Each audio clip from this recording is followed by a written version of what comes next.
Have you heard of white coat hypertension? What about masked hypertension?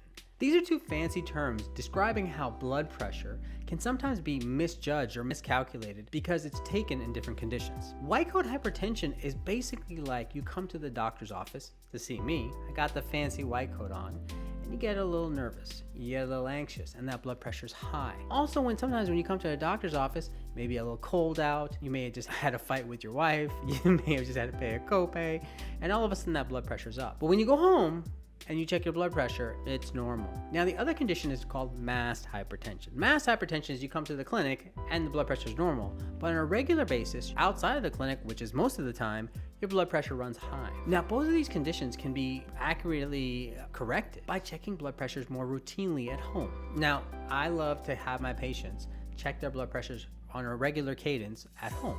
Maybe once a week, once every 2 weeks, once every month, depending on how they're doing, so that they can get good readings at home to take a blood pressure reading, which is typically a snapshot, to an entire movie about themselves.